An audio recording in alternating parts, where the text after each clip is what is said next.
Bismillahirrahmanirrahim. Assalamualaikum warahmatullahi wabarakatuh. Bersua dalam berita perdana malam ini, saya Husin Ismail. Dan saya Haryanti Jematusin. Berita-berita utama malam ini.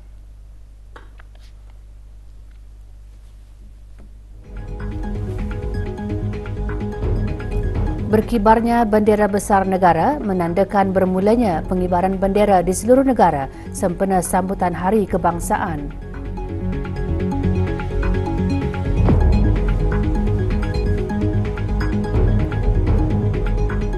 Penganjuran acara pengumpulan dana mempromosi masyarakat yang lebih inklusif dan prihatin.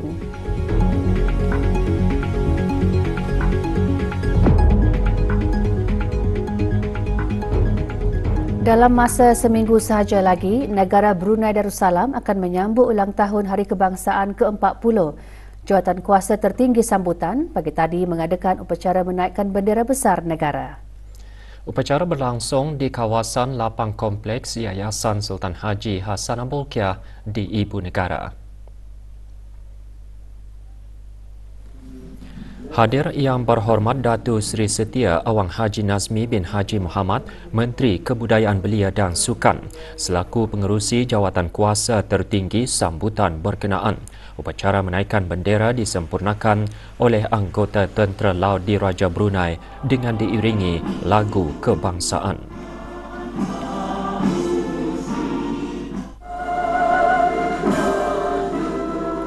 Bendera negara dan poster sempena sambutan ulang tahun Hari Kebangsaan diserahkan kepada para pegawai daerah. Dengan berkibarnya bendera besar negara, seluruh rakyat dan penduduk di negara ini hendaklah menyebarkan bendera bagi memeriahkan sambutan Hari Kebangsaan bermula hari ini hingga 25 Februari.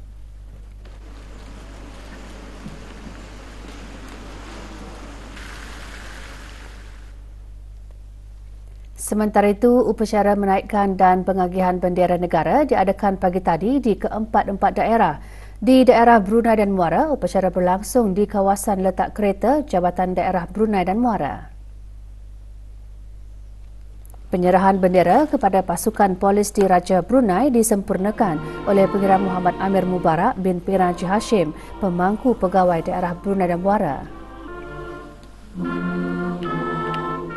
Juga diselajurkan pengagihan bendera dan penyampaian sijil penghargaan kepada para penghulu, persatuan, pihak swasta dan NGO. Juga hadir ahli-ahli Majlis Mesyuarat Negara. Di daerah Belait, upacara menaikkan bendera diadakan di Taman Persiaran Cendera Kenangan, Jalan Sungai Kuala Belait. Awang Haji Amirul Hafizin bin Haji Muhammad, pemangku pegawai daerah Belait, menyerahkan bendera kepada pasukan polis di Raja Brunei. Pada upacara tersebut, bendera diserahkan kepada para penghulu dan pemangku penghulu mukim serta wakil persatuan. Juga hadir ahli-ahli Majlis Mesyuarat Negara.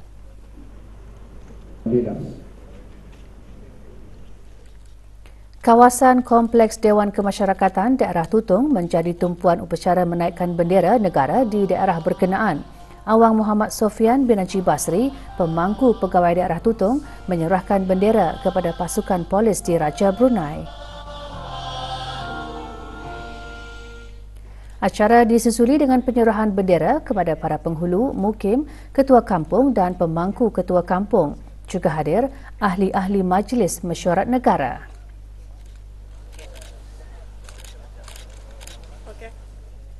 Manakala di daerah Temburung, upacara berlangsung di kawasan dermaga Pekan Bangar. Awang Muhammad Yasin bin Haji Ahmad, pemangku pegawai daerah Temburung, menyerahkan bendera kepada pasukan polis di Raja Brunei.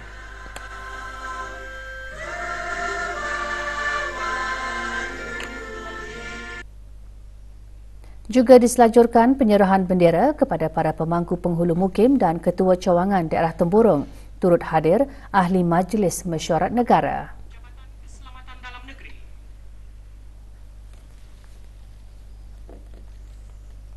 Simbol patriotisme dan nasionalisme kenegaraan yang tinggi dalam kalangan belia.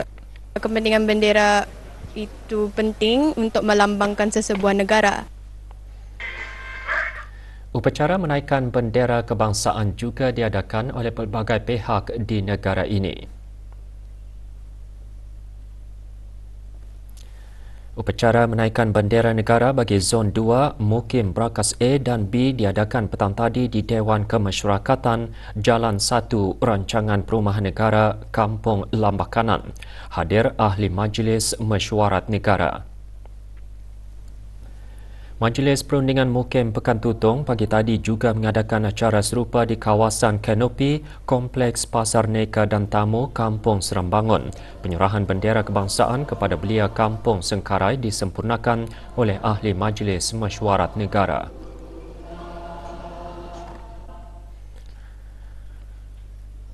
Turut mengadakan upacara pengibaran bendera kebangsaan Majlis Perundingan Kampung Ukong petang tadi. Hadir Ahli Majlis Mesyuarat Negara. Majlis berlangsung di kawasan Gelanggang Sukan Kampung Ukong, daerah Tutong. Sementara itu, Majlis Perundingan Mukim Telisai daerah Tutong mengadakan upacara menaikkan bendera kebangsaan di kawasan Dewan Kemasyarakatan Kampung Danau, Tutong.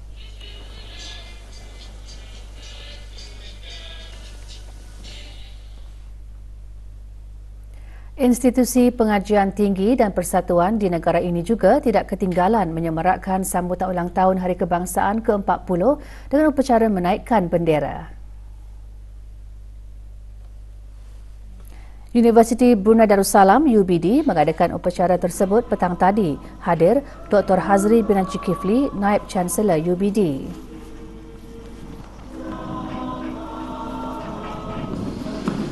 Juga mengadakan upacara menaikkan bendera Universiti Islam Sultan Sharif Ali UNISA. Hadir Dr. Haji Nur Arfan bin Haji Zainal, Rektor UNISA.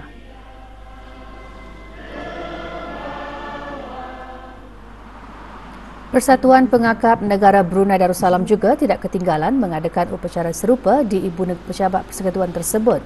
Hadir Datuk Paduka Arkitek Awang Haji Idris bin Haji Abbas yang dipertua Persekutuan Pengakap Negara Brunei Darussalam.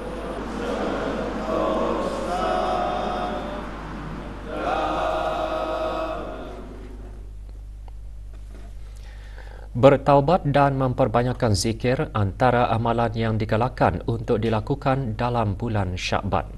Ikuti butirannya seketika nanti.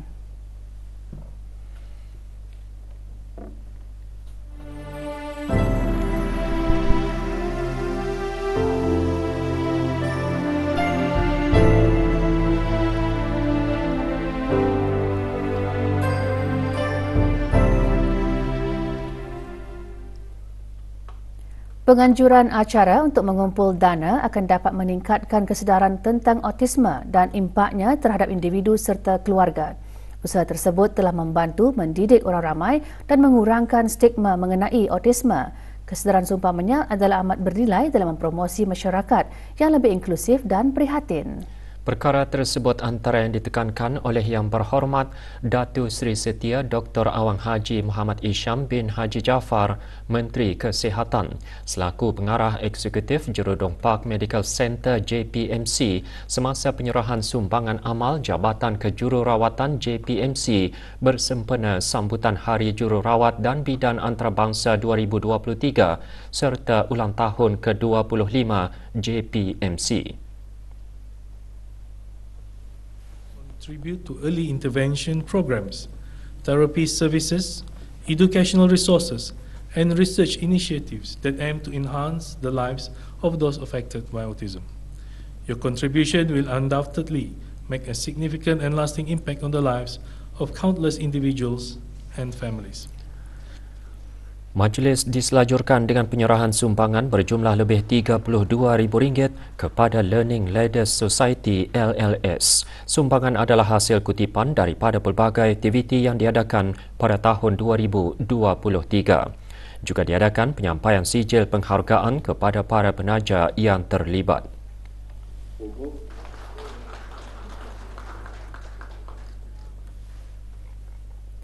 22 pegawai kanan Angkatan Bersenjata di Raja Brunei ABDB diperkenankan untuk dinaikkan pangkat. Kenaikan pangkat tersebut adalah atas tidak perkenan ke bawah Duli Yang Maha Mulia Paduka Seri Baginda Sultan dan Yang di-Pertuan Negara Brunei Darussalam. Majlis penyampaian lencana kenaikan pangkat bagi pegawai-pegawai tersebut diadakan pagi tadi di Mes Pegawai Bolkiah Garrison. Penyampaian lencana kenaikan pangkat disempurnakan oleh Major Jeneral Datuk Paduka Seri Haji Muhammad Hazaimi bin Bul Hassan, Pemerintah ABDB. 16 pegawai dinaikkan pangkat Lieutenant Colonel, Komander TLDB tetap dan 6 pegawai dinaikkan pangkat Pemangku Lieutenant Colonel Komander TLDB. Alhamdulillahilladzi nasarahum wal hadirin ajma'in.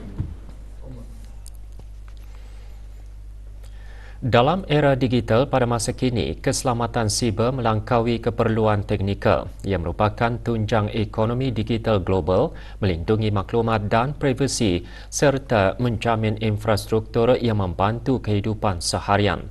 Persatuan Keselamatan Siber Brunei dengan kerjasama Information Technology Protective Security Services ITPSS Sdn Berhad menganjurkan forum wanita dalam keselamatan siber Brunei dan Tin Solutions. Forum petang tadi berlangsung di sebuah hotel di Gadong. Hadir Yang Berhormat Dayang Chong Chin Yi, Ahli Majlis Mesyuarat Negara, dengan tema merapatkan jurang memperkasa wanita dalam keselamatan siber. Forum bertujuan untuk memperkasa dan menghubungkan wanita dalam bidang keselamatan siber yang dinamik dan sentiasa berkembang. Ia juga memberi peluang kepada peserta untuk berinteraksi dengan rakan-rakan profesional, pemimpin industri dan pengaruh dalam sektor keselamatan siber. About chatbots in general. When we do our work, Syakban adalah bulan ke-8 dalam takwim Hijrah dan merupakan salah satu bulan yang mempunyai keistimewaan sendiri di dalam Islam.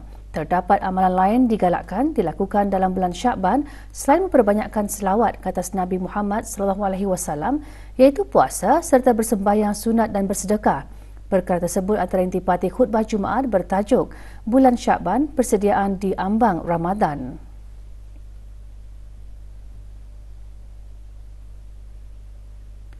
Taubat dan beristighfar. Sesungguhnya perintah taubat dan istighfar itu bukan hanya bagi orang yang berbuat maksiat dan berbuat dosa. Malah kita semua adalah dituntut untuk sentiasa bertaubat dan beristighfar. Kedua, memperbanyak zikir dan doa. Zikir adalah ucapan yang dilakukan dengan lidah ataupun mengingati Allah Subhanahu wa taala dengan hati, ucapan dan ingatan.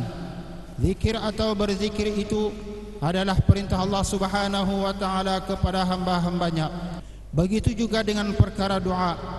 Ingatlah bahawa doa itu boleh dilakukan tanpa mengira tempat dan masa. Sesungguhnya doa itu ialah memohon sesuatu hajat ataupun perlindungan daripada Allah Subhanahu wa taala dengan cara merendahkan diri dan tawaduk kepadanya. Jabatan Daerah Brunei dan Muara hari ini mengadakan majlis pengundian dan pemilihan calon penghulu mukim Kota Batu. Majlis diadakan di Sekolah Rendah Pintu Malim. Calon tunggal bagi mengisikan jawatan tersebut Awang Rasli bin Taram berumur 36 tahun. Majlis pengundian akan diteruskan lagi Ahad ini dari pukul 8 pagi hingga 3 petang.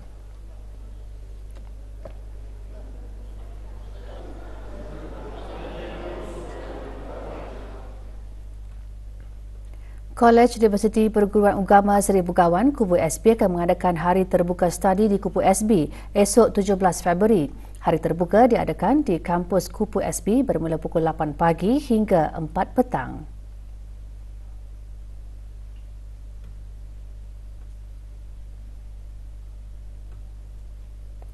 Meja maklumat program akademik Kupu SB akan dibukakan bagi memberikan program khusus yang ditawarkan. Juga diadakan pameran kurikulum pelajar Kupu SB, mini bazar jualan dan persembahan daripada mahasiswa serta mahasiswi Kupu SB. Ekspedisi Solo Awang Zulkifli bin Abdullah Yumbah sempena sambutan Hari Kebangsaan ke-40 berada di daerah Belait setelah menempuh lebih separuh perjalanan. Ekspedisi Anjuran Persatuan CARE merangkumi perjalanan sejauh 400 km akan berakhir pada 23 Februari. Ekspedisi bertujuan menanamkan semangat patriotisme di samping memupuk kesedaran terhadap kepentingan untuk menjaga alam.